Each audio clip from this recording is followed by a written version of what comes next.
Who do you have coming out the West? I would be honest, man. It's game time, man. Check your watch. It's game What? time, man. I mean, and coming off the bench isn't a bad thing. I think it'll be hard for them to replace Russ. You are tuned into Hot Take Season, 3 years of where these hot takes are rated E for everyone. a rotational quarterback. Like that's going to be a while. I think they'll go to the Hot Take Season. Hot Take Season. Hot Take Season. What up? What up? Thanks for tuning in to another episode of Hot Take Season, where these hot takes are rated E for everybody. I'm your host, Mia Me. Got Pop and Grace co-hosting this one with me. What's up with y'all? What's going on? What's up, world? It's your boy Fat Pop in the building. Looking In forward to this episode. In the building again.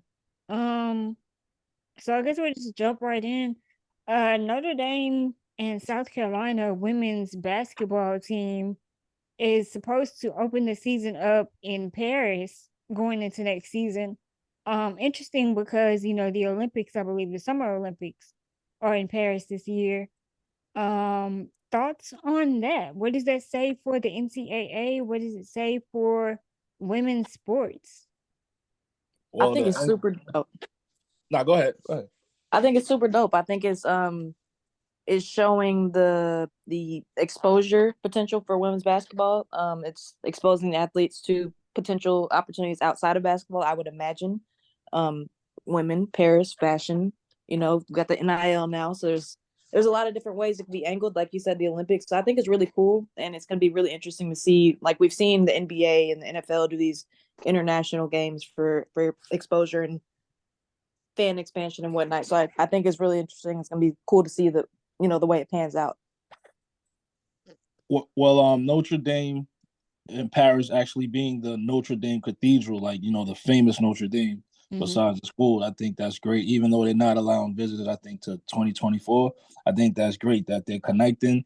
And I think that it's important that we pay attention to the NCAA and how they're marketing and broadening the women's basketball game, that WNBA could take notes. For sure. I think that's a big deal. I don't remember too many college games going international to begin with. I feel like this may be the first, and if it is, that says volumes as far as just women's sports breaking another barrier and leading the charge on other things. France in general has been big on basketball. They have a big basketball culture out there, and you see it. You see it in the sneakers. Right. You see dunk contests out there, certain tournaments.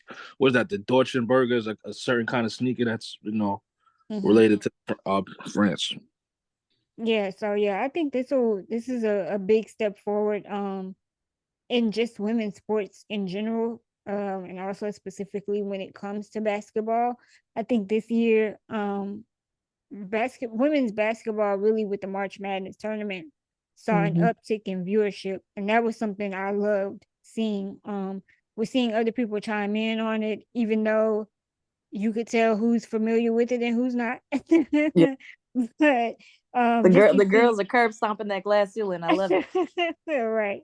I love it. But I think this is really a good move for college basketball, and I think it'll say a lot for pro basketball, because it'll give a lot of those European countries a chance to see more American college athletes over here and get them to that next level. It's not just going to the WNBA here, but it's, still having more opportunities for more of these ladies to go and play overseas. And I don't know, maybe some expansion teams come out of it because you're broadening your fan base in that sense. I think the NBA in general has always wanted to go international, but I think the travel logistics of it have borne, like, it's too much of a bear on those players. Because look at Vancouver. That was one of the reasons why they shut down Vancouver. But I think also maybe because the NBA does like little experiments, so it would be dope if they gave it a chance. Like, hey, let's try a WNBA team out there and see how it works. How the travel would be. I don't know what a flight from like Paris to New York is. I mean, Never really. I don't mean to throw shade, but they're gonna have to fix the travel situation over here In before they can general, get it. Yeah, get these before they girls can out of get it out of right over coach, there. please. Stop making them fly coach. Like, That's kind why of don't that's they very have weird private charters? because You the know. owners have team planes. So I still, when I first heard that, I remember when you guys introduced me to that, I didn't understand it because if the Dallas Mavericks have a plane and it's the off season and you have another team that you also own, why wouldn't you put them on the plane? Hmm. I mean, hey, you know, it is what it is in that regard. But yeah, for sure. Common sense ain't coming. You know, I'm it's like typically you're not. spending money on these flights on flights. Why Yeah. wouldn't you just use Yeah, the plane you already have and yeah. just And it's another thing. One thing I keep harping on, like I feel like it goes across the board, no matter what sport or nature. But why are they not protecting their investments? These athletes are an investment. They sleeping in airport terminals and whatnot. Like overall, protect your investment. Why is Let's your be investment flying real. coach? They have the money to fly those women Yeah, the way they need to be flown. They have the money for it. Even when it came absolutely. to the bubble during the pandemic, they had the money to Treat them um right, yeah, to like the accommodate world class them. athletes they are. You know what I mean? Like the way that their workout stations were set up in comparison to the men, the way the hotel situation, like all of that was just crazy, especially when you have the NBA and the WNBA there at the same time. weren't So they I all think in I think Disney? it's time for what you say. Weren't they all in Disney?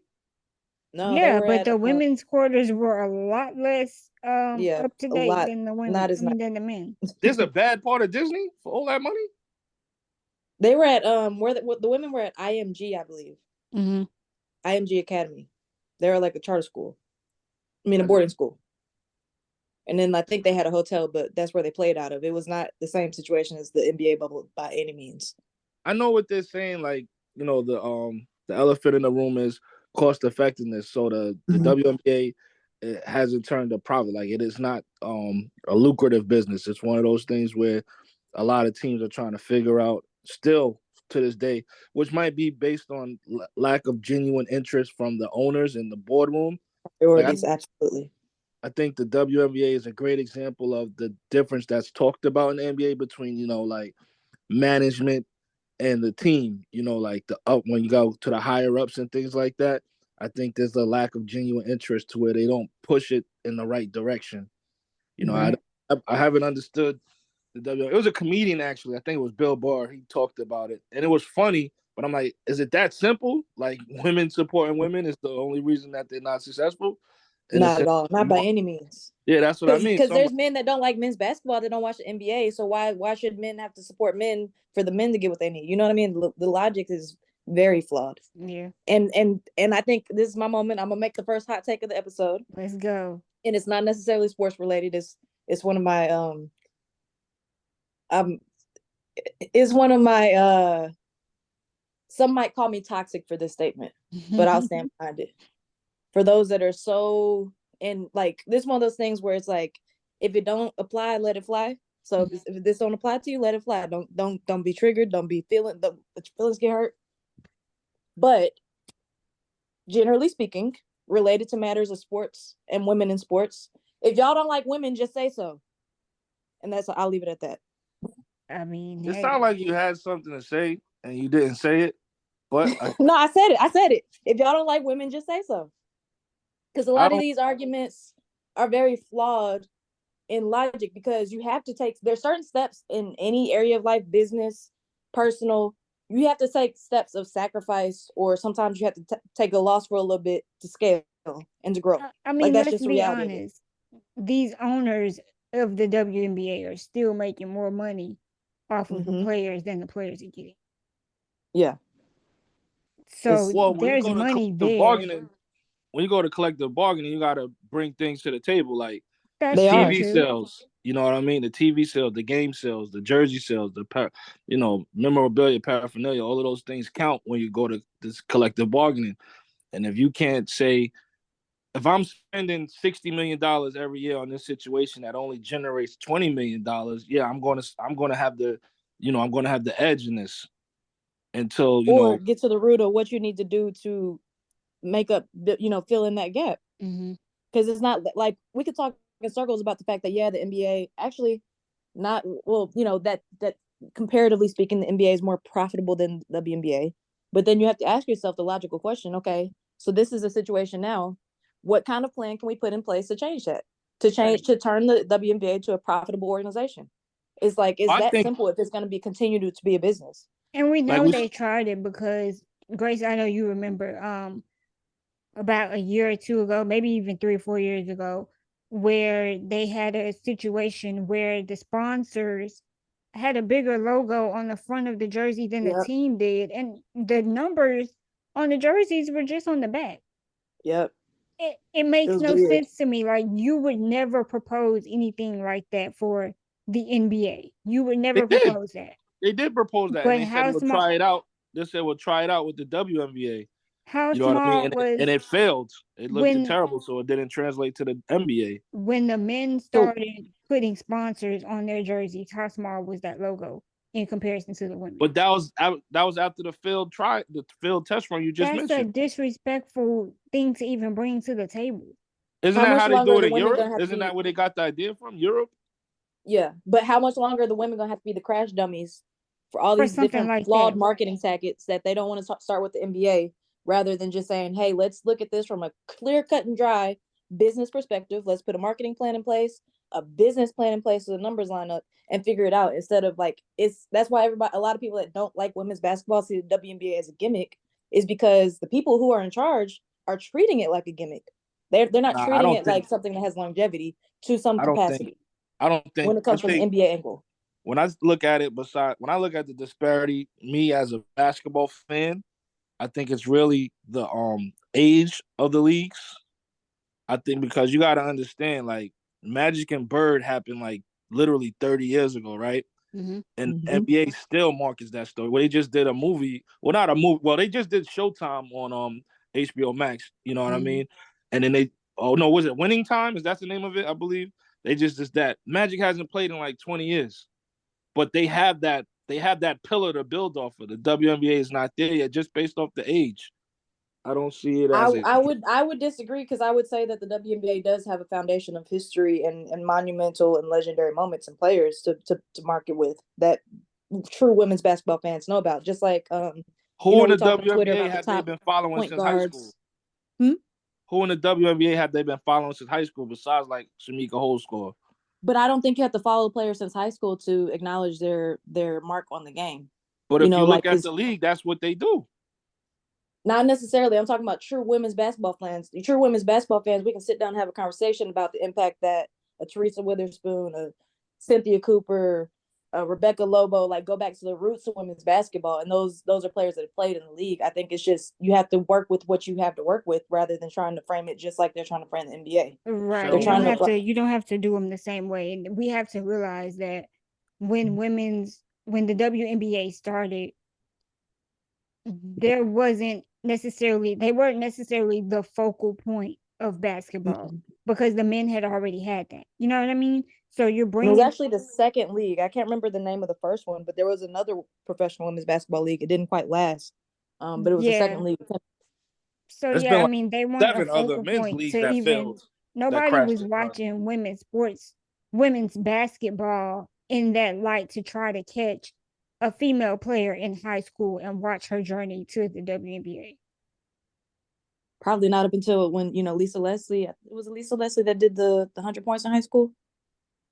Probably that was probably the most first one of the like marked in history. There's probably countless other times we just don't know about because history wasn't documented the same way as it is now. But Right, that that's my time point. period is probably one of the pillars of like the first monumental moment when a woman even got kind of the acknowledgement for something insane like that. For me, it was Shamika Holdscore, Christ the King. That's what it was for me. All Um, right. and then So who else? There was another. She just left the league. Um, Sue Bird went to Christ King. what's another one? Christ King has a great alma mater, a woman basketball player. Mm-hmm. Yeah. What is this young lady's name? She was in high school when I was in high school. Diana Taurasi. She was huge. They followed her in high school, but that's Mm-hmm. that player development. Because look, the NBA for so long hung on LeBron's head, and they started that like, hey, Mike's leaving, we need somebody else, and they overpassed dudes in the league, dudes in college, and found this college kid because they had more of a control and they had more of a background to draw from. Like, hey, he's a high school kid. We can make him be anything we want to because he hasn't been anything yet. And he kind of carried the league a lot of these last 20 years. He carried the league probably at least 15 of them. I think historically both leagues have just been covered differently. And Mm-hmm. so you have to figure out the right approach to market this particular league to get it to where it needs to be. I think this younger generation of athletes, one way or another, they're gonna make it happen. Yeah, they're making strides for Because sure. they're gonna get a check one way or another. Like the Twins that just left Miami, all the players getting the NILs. I think that they are approaching things differently from a business perspective. And when it comes to them, they're up next to negotiate and bargain and whatnot. And I don't think that they're going to play the game the way a lot of these corporations and everybody's been used to athletes playing the game, because they're going to have a different kind of leverage if they're smart about maintaining the value that they can bring off the court.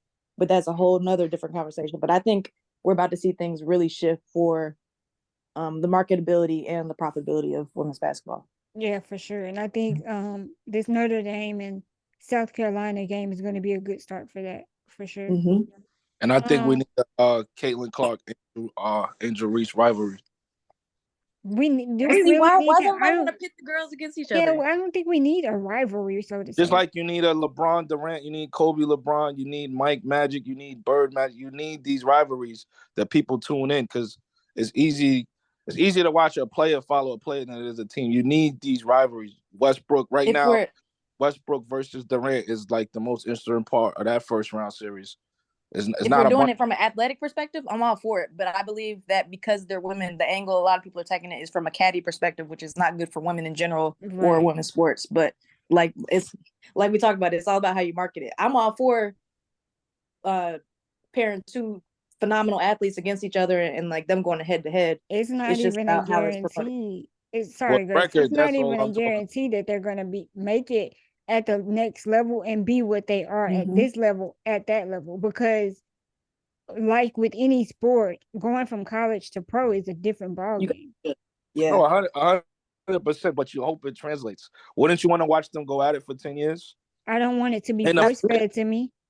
I don't want it to be they're not really what they were hyped up to be at that level, and now they're just making narratives out of it. I don't want that. That's watered down. You took the basketball. hypothetical though. Like when you look at a cup, it's either half full or half empty, right? If it's water in it, right? Mm-hmm. But you took the hypothetical and went to a negative, and they could both increase their games tremendously to where they dominate on different sides of the different divisions and meet in the finals. That's very true, but I don't think it has to be a rivalry for that. So you're I think that it downplays the dynamic aspect of all the other players in the WNBA to just pick these two, because you got like different player styles. Like this is the era of the big guard for women's basketball. Like it's a completely different game. So I don't know that they're the two to put head to head. There's been plenty of drama within the WNBA that. No, I didn't say drama. No, but what I'm saying, wait, let me get there. Because what I'm saying is there's been plenty of drama to where they could have made certain rivalries happen, or, created certain narratives for something to drag on and be what it's not. And they haven't done players that were married to each other. Yeah, like I don't think it needs to be that. No, I think we totally, for me, I can't say what you guys are trying to say. For me, like my love of basketball, besides playing it, has always been rivalries. Like, Bulls versus Knicks was really Pat versus Mike. You know what I mean? Even growing up, they had video games market out there, and I've seen that because fan is short for fanatic.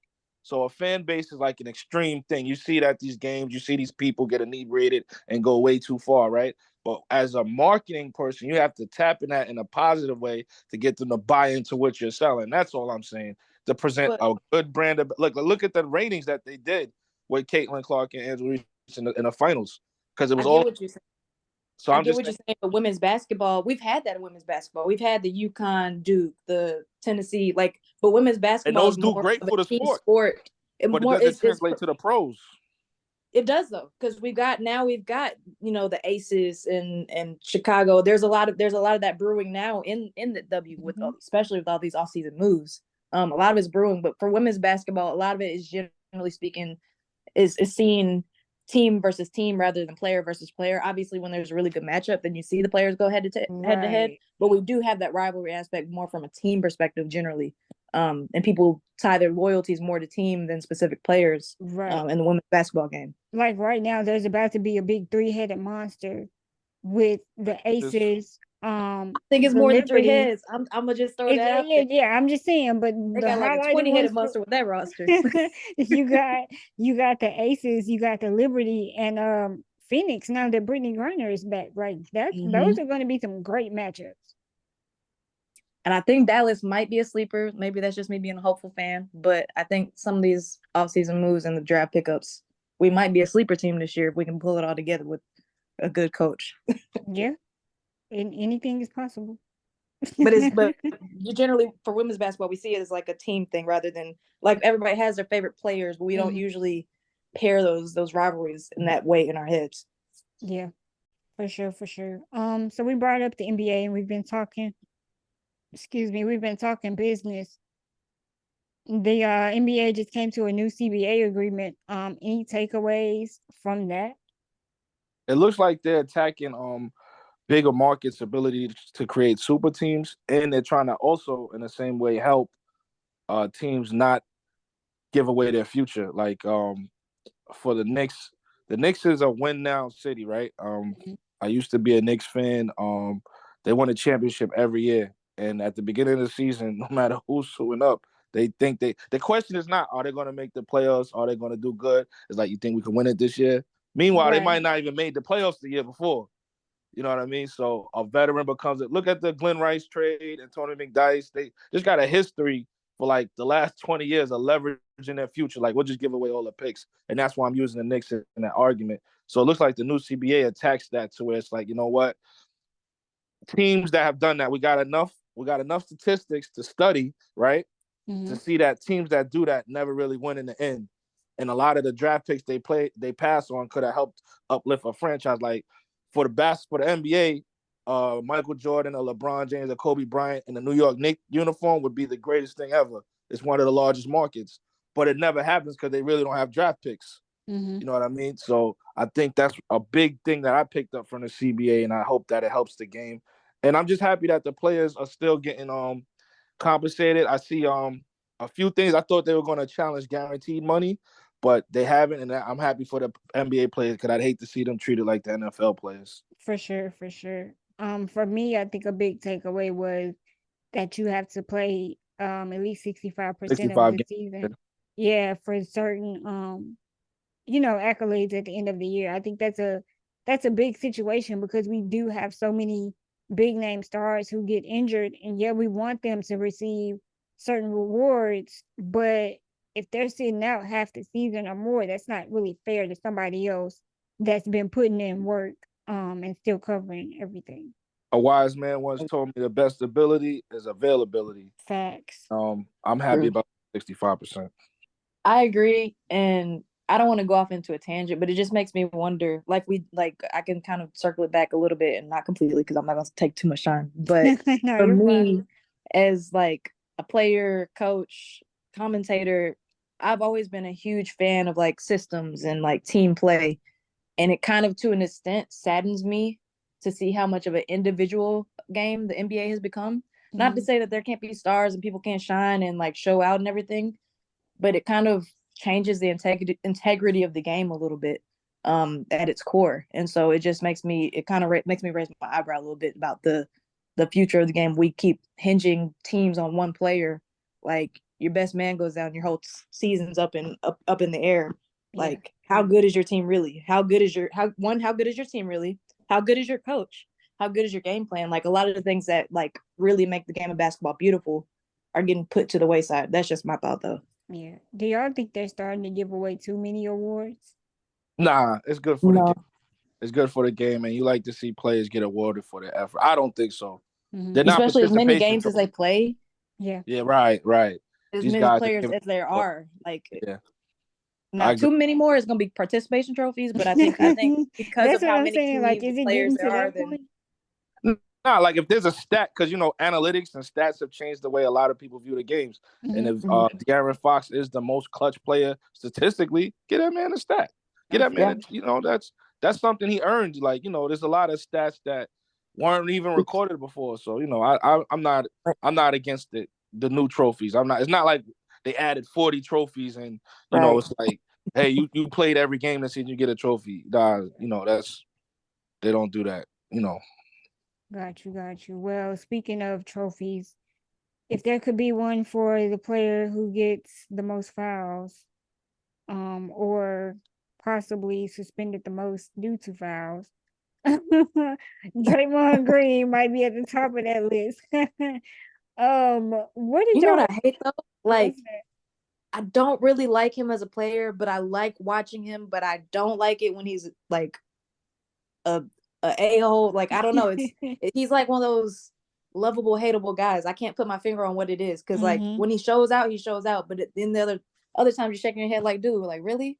Like you Right, like almost 40 years old. What are you doing? right. Um, Draymond is like so as I'm pretty sure Grace, you said you played as you got older playing, you noticed I know when you're young, right? You're thinking jump over, run by, you know what I mean? And as you get older, Mhm. you really basketball is Start really playing with like, your head. right, it's movable chess. You know what I mean? So Draymond is he's a high IQ basketball player, right? mhm. But his ability has definitely went down and his conditioning is terrible. And that's why he's going to have a lot of fouls because most of the things he's not physically able to do. He's not faster, stronger, he's not more agile than the guy in front of him. So he has to outthink them and then it kind of translates into a more physical basketball. They use him to set a lot of screens. I You love don't really. physical basketball, but like when you take it a step further and you stomping on people's chests, and it's like that. Those are the moments people are gonna remember. That's gonna be what people like the highlights that the future kids look up on YouTube. That's what's they're gonna see maybe as Kicking some people monumental between moments. the Like legs. yeah, it's like that's what you want your legacy to be because like that takes away from like you said he's a smart player, and then like you just take it just one step too far consistently. Yeah, I So don't. let I me don't ask. know. I was watching that game and I saw him like it kind of broke away because they were trying to follow the ball, so you Mm-hmm. didn't Mm-hmm. see what was really happening. And then I've seen that play like 75 times probably now because they keep showing it over and over and over, and it's on the internet, and I'm at home. So I don't know, man. Sabonis kind of grabbed his foot. He Did did. he stop?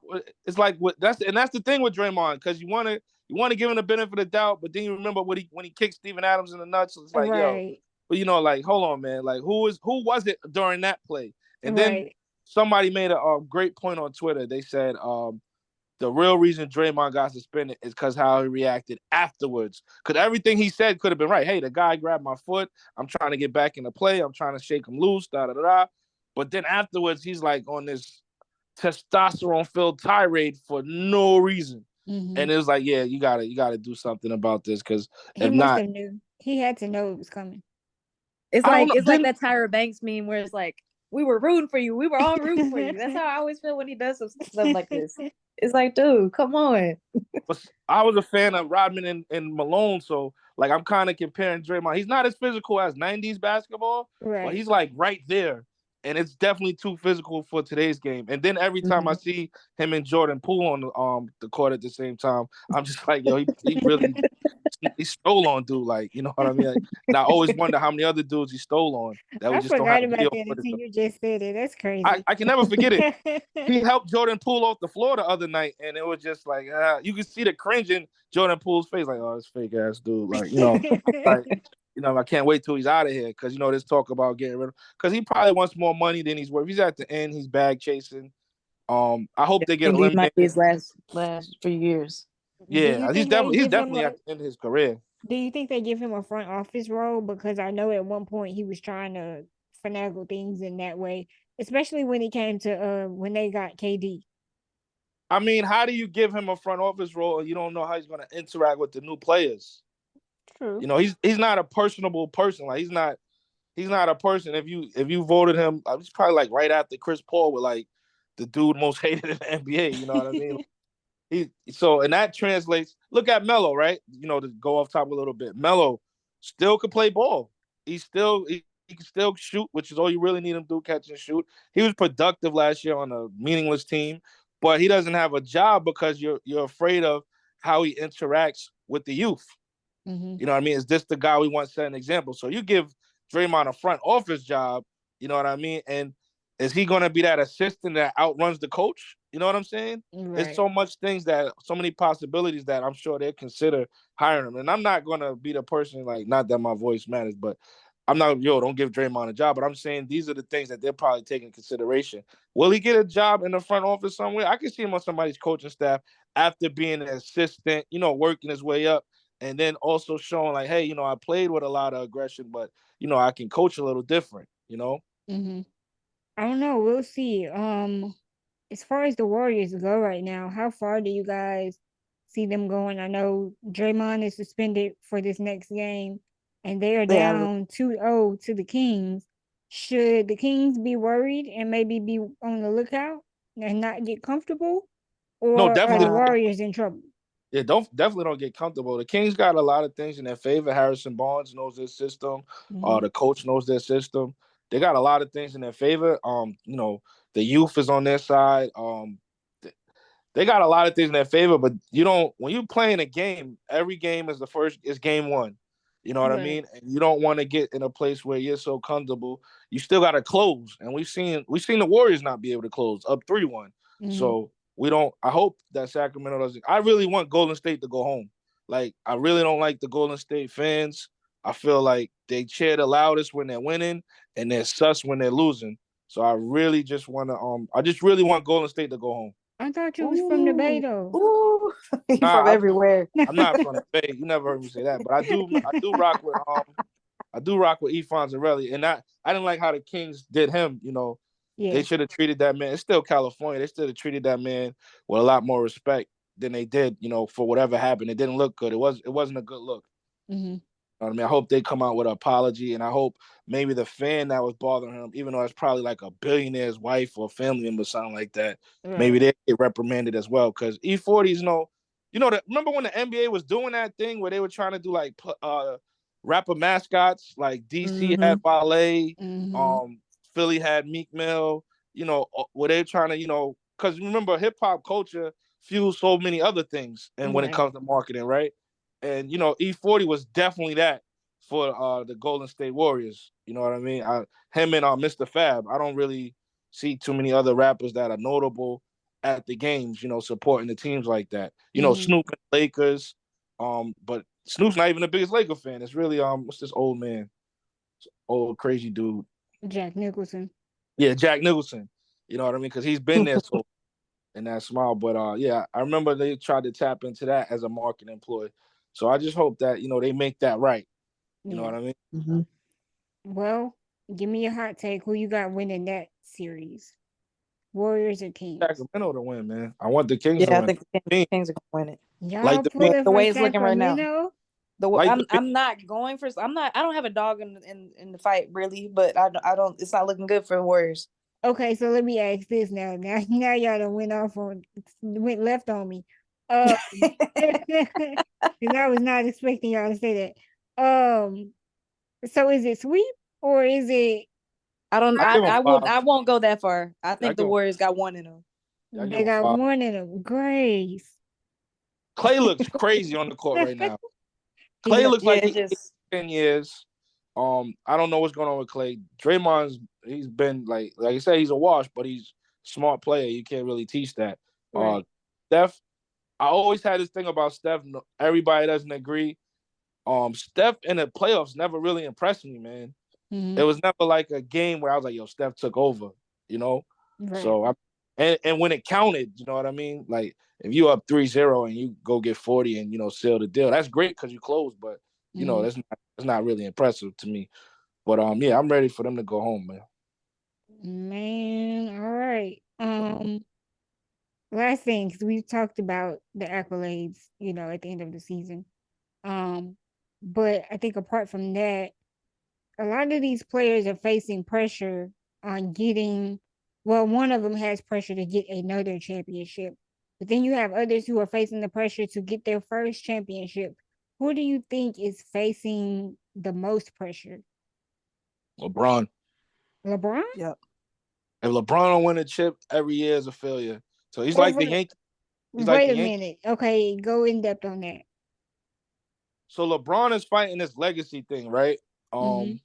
Winning one in Cleveland, a city that hasn't won at multiple sports in like 50 years, Right. should count. It should have an impact.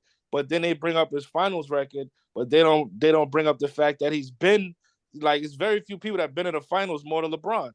I'm not talking about like others. I'm talking about like starters, the dude that took Hmm. their team to the finals more than LeBron. Hmm. Like maybe Robert Horry, Steve Kerr have been there, but they weren't the dudes getting them there. Right. And then LeBron got some L's on his record. He needs like two more chips to quiet a lot of people. And it's crazy to me that he doesn't get the respect because you're playing in Mike's shadow. That's the problem, I really. don't But it's necessarily good for think the he has NBA. nothing left to prove. Nah, He doesn't though. That's the thing. The problem is he doesn't have that to prove, but a lot of people don't want to give him that credit, like Pop said.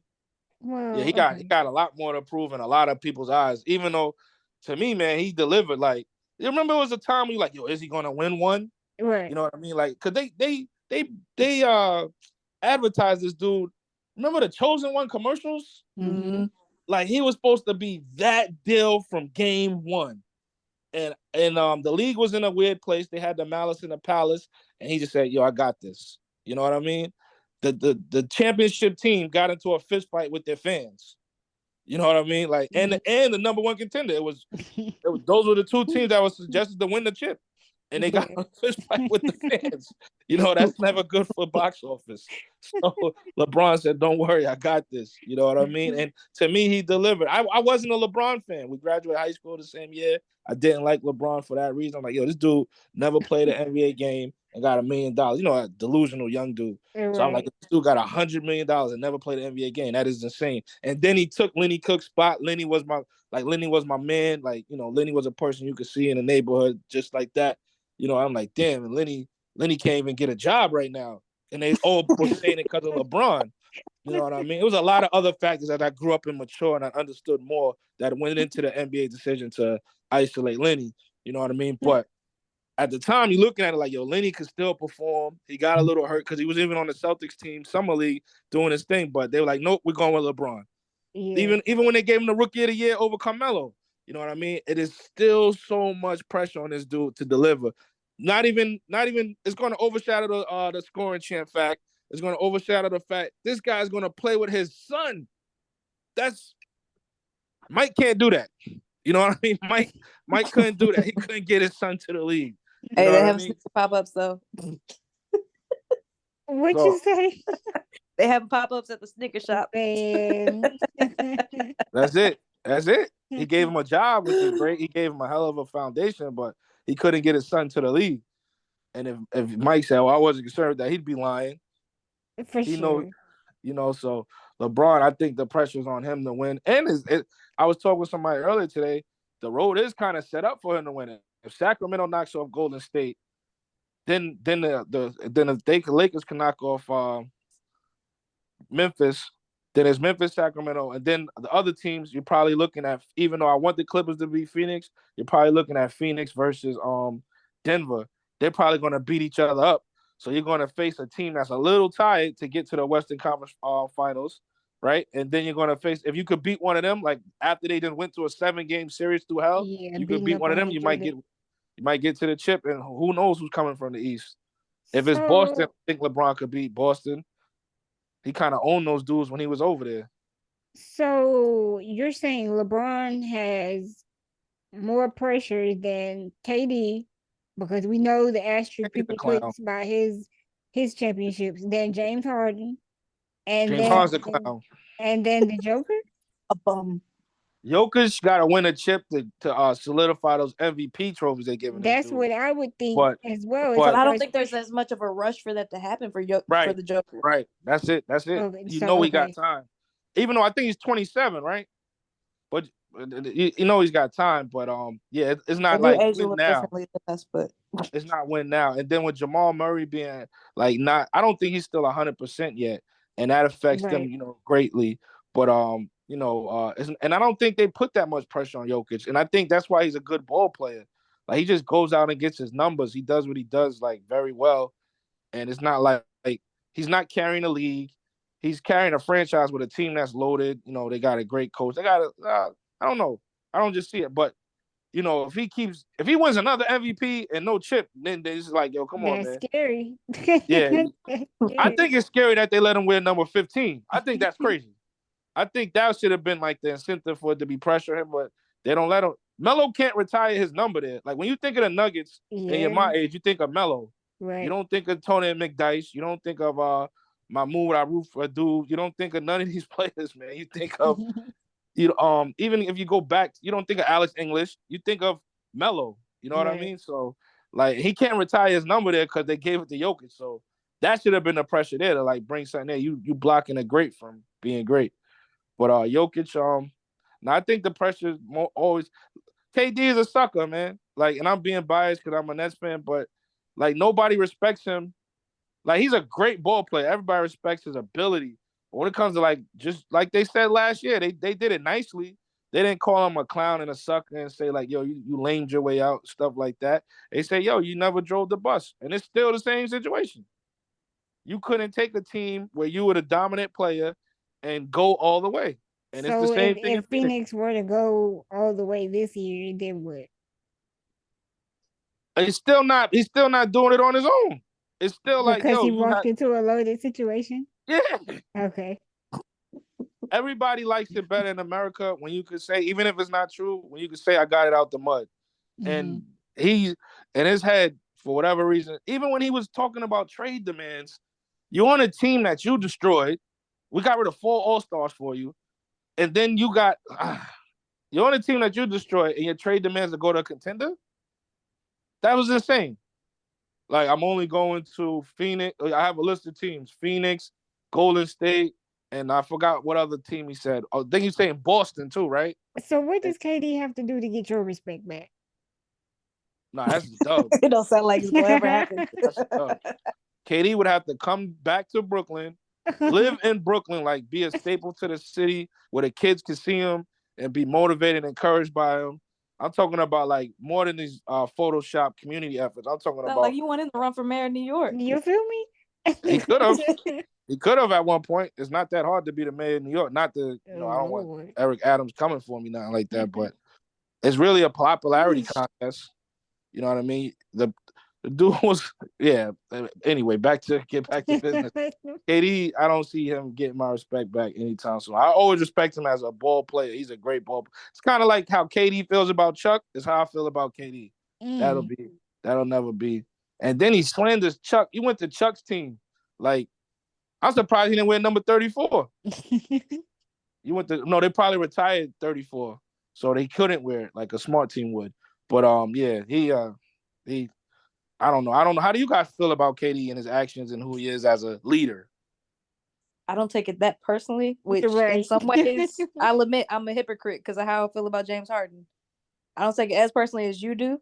But I do think you brought up some valid points. I think but I think there's still time for redemption. I do question how much, if they won this year, how much it would count, because you came in like towards the end and You went to a top 2 look, team. you wasn't in the gym with them shooting all season. You went to a top 2 team. You got good seeding in the playoffs, and then you struggled with a Paul George-less Clippers. Kawhi might take them.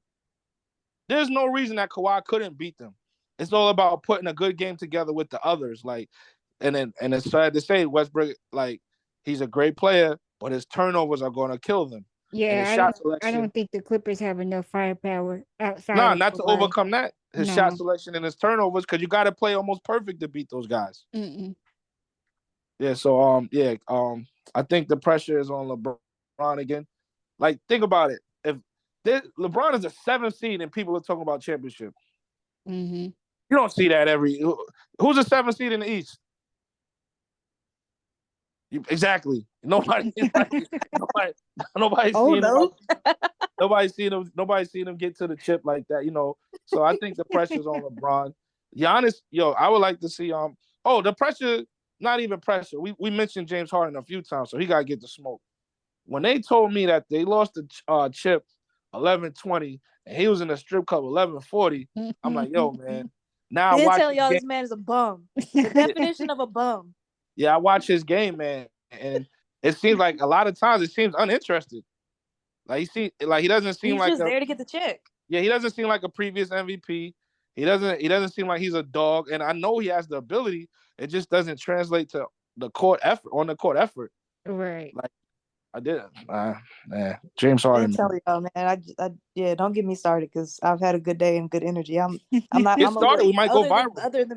Other than reiterating the fact that he's a bum, I'm gonna let James Harden slide this episode. Usually I go in a little bit, but I'm not even gonna go in on him today. Get started. We might go viral. Yeah, go ahead. Get it No, off of your no. chest. Nah, I Who they can't do playing? it today.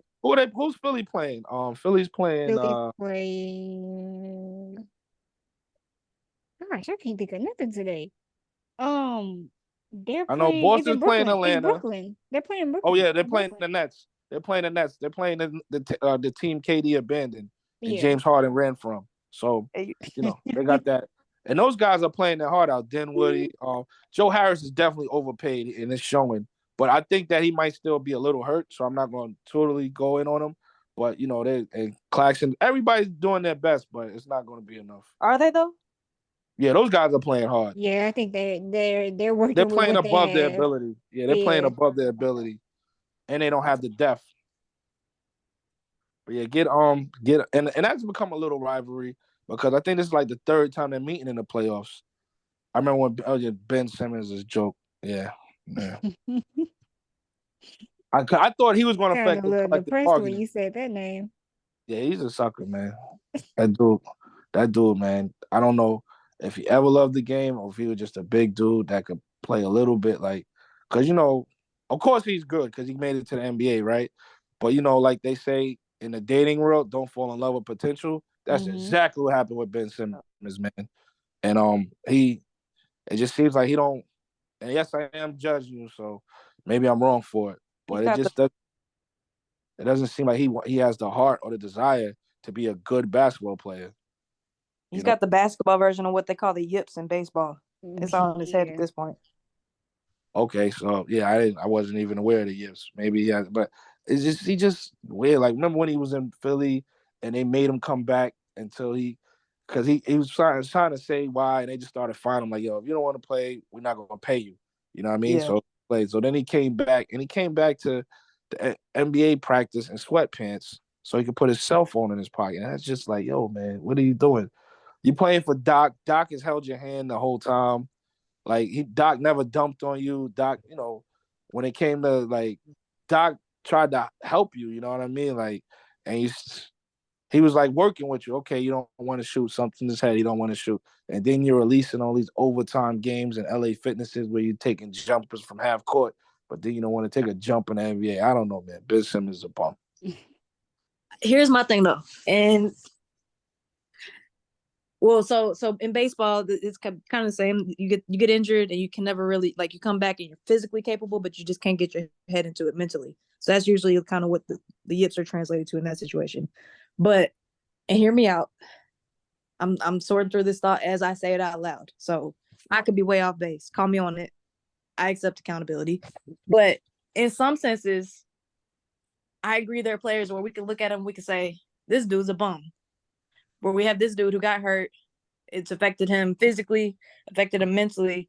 And then there's a part of me that's like, it's really easy for us as civilians to downplay the traumatic effect of different things like an injury for someone whose livelihood is affected by injuries like that. That's true. Because That's it's not it's an actual life trauma event for them. You know what I mean?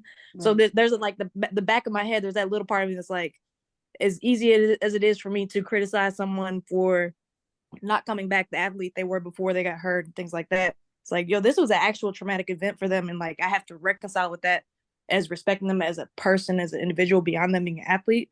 I don't know. That's just something that I always have to keep in the back of my head to some extent. Makes sense. Because everybody bounces back differently for sure. Mm-hmm. But what was his physical injury? He's been hurt. Nah, at first it was mental, and then he said it was his back. Yeah, his back. I feel like it was always his back, or yeah. First it was mental, and they didn't let that rock. I do remember the mental thing because that's when the Philly fans went in on him.